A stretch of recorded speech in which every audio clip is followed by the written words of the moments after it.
कावड़ियों के बेस में, मैं ये नहीं कहूँगा कावड़ियों के बेस में जिन लोगों ने हिंसा की है वो कैमरे पे है। एक सीआरपीएफ के जवान को मारा गया। आप बताइए क्या ये सब ठीक है? किस आधार पे इसको जो है गवर्नमेंट डिनाई करेगी? तो ये सवाल है, इसका सवाल का जवाब सरकार को देना चाहिए। कि मेजरली मैं फिर कह रहा हूँ, वो अपनी डिमांड स्वयं बता सकते हैं, लेकिन कुछ ऐसे विषय हैं जिन पे अपोजिशन चाहता है कि प्राइम मिनिस्टर आके जवाब दे। ये उनकी डिमांड, पहलगाम, ऑपरेशन सिंदूर, ये उनकी डिमांड्स है।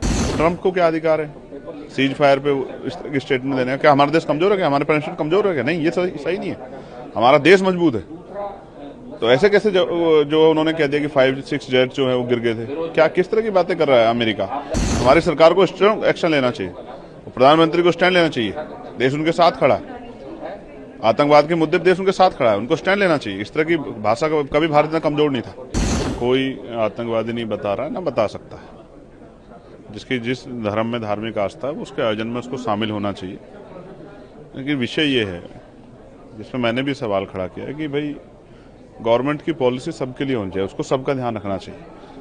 कावड़ यात्रा में बहुत सारे लोगों की दुकानें बंद की गई हैं, बहुत सारे व्यापारियों को जो है उनका रोजगार जो है, व्यापारियों खुद की वो है कि व्यापार नहीं हो पा रहा है, उनका क्या होगा? उनके बच्चों का क्या होगा? उनके यहाँ जो काम कर रहे हैं लोग, उनका क्या होगा?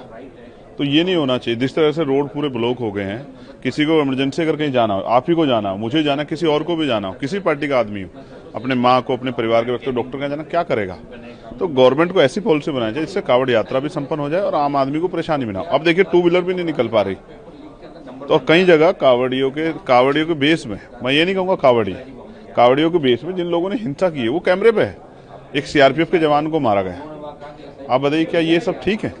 किस आधार पे इसको जो है गवर्नमेंट डिनाई करेगी? तो ये सवाल है, इसका सवाल का जवाब सरकार को देना चाहिए। दूसरा, आज यहाँ ऑल पार्टी मीटिंग में बहुत सारे विषयों पर चर्चा हुई है, क्षेत्रीय मुद्दों पर चर्चा हुई है।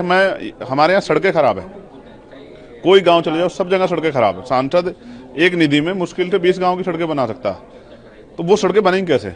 हमारे यहाँ उत्तर प्रदेश में राज्य सरकार भारतीय जनता पार्टी की है, तो वो सरकार को क्यों निर्देशित नहीं करती कि वो सड़कें बनाए? वो स्कूल बंद कर रहे हैं, शराब की दुकान, नशे की दुकान खोल रहे हैं, 27,000 स्कूल बंद कर रहे हैं, बच्चे कहाँ जाएंगे? 3 किलोमीटर 4 किलोमीटर बच्चों को भेज रहे हैं। ये तो जो है आरटी, जो राइट टू एजुकेशन पार्लियामेंट ने बनाया था, ये तो उसके खिलाफ जो है काम हो रहा है। इंडिया अलायंस में है नहीं और आम आदमी पार्टी ने इंडिया अलायंस को बाय बाय कह दिया है। क्या आपको लगता है कि भारत गठबंधन इंडिया अलायंस को अलग पड़ रहा है? ये उनका विषय है, मैं उस अलायंस का हिस्सा नहीं हूँ, मैं इस अलायंस का हिस्सा हूँ। मैं अपनी पार्टी का इंडिविजुअल मेंबर हूँ, आज़ाद समाज पार्टी, और तमाम जो है हकवंचित समाज के लोगों की आवाज उठाता हूँ। उन्होंने क्यों बाय बाय का, क्या उनके विषय, तो वो बेहतर जानते हैं। वो तो पहले से भी आपस में एक दूसरे के खिलाफ लड़े हैं, स्टेट का जो चुनाव लड़े हैं, हरियाणा का चुनाव लड़े हैं, तो इसमें मैं क्या कह सकता हूँ।